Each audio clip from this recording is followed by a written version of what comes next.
So, Paul, your latest project is for the Cartoon Network. Can you tell us a bit about it, how it came about? It's an Aardman production, and I went along to an audition and was kind of quite intimidated by the calibre of personnel knocking around the waiting room, and I didn't really think it was going to happen, but it did. So it was I don't think they knew exactly what they were looking for. I played the big evil villain of the piece, who's a mutant shark, who's in this little jar called Dr. Wasabi, and I run Wasabi World. Mm-hmm. And I went in and did a few things and got it. So Joe, that's 2.5 years. The doctor will see you now.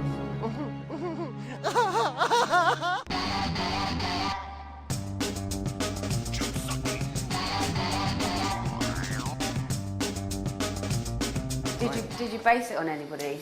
It was a kind of an amalgamation of all my favourite Bond villains, but most particular Donald Pleasance in You Only Live Twice, Mr. Bond. I've always loved a camp Nazi, and he's kind of with possibly gay overtones. Yeah, he's just a laugh. And every time I kind of cranked it up to 11 and thought they're going to tell me to tone it down, they tell me to turn it up. So. You can just get away with being as extreme and as energetic a performance as you can muster, so it was fun. Can you do a bit for us now? Well, I can, I suppose, but I will, take over this entire interview and dominate you, because that's the only way I know. He's sort of, he's a Nazi with a heart, I suppose. Eat the fish wasabi is cooking up trouble. So you must get asked all the time, but is there anything anyone could do, or any amount of money anyone could offer you to bring back Dennis Pennis? No. I'd never do it. I'd never do it again. Why not? Because I feel different. I couldn't... I kind of loved doing it at the time because it felt really edgy, and I don't think it would be genuinely edgy now. I think that's what gave it. That's what made it different. It was that I generally didn't give a excuse me. But no, I think I don't know. I keep wondering when the next one's going to turn up, but maybe it won't turn up because people will be too conscious of career implications if they upset the wrong people. I didn't really plan to stay in the business, so I didn't really know what I was doing. So I picked up a lot of potential employers.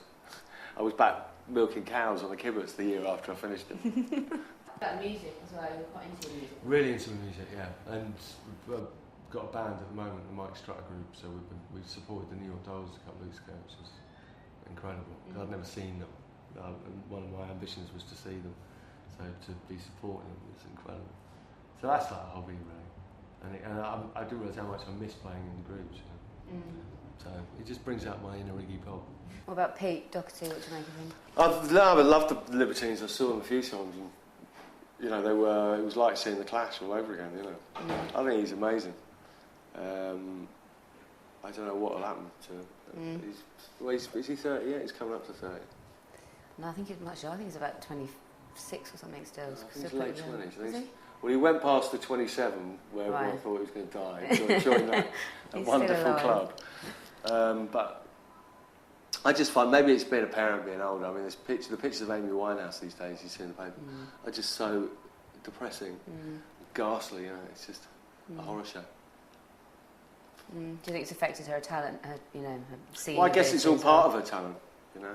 She grew up dreaming about being one of these people who wrote these incredible songs, but was blighted with a very painful life. With addictions and all the rest of it. Do you think it's affected her voice though now? Might well have done, yeah. She might never record another album, but I've always liked one-album bands. X-Ray Specs were always my favourite. They only made one album. That's how I like to see Pennis. One-album band. In and out, no fuss.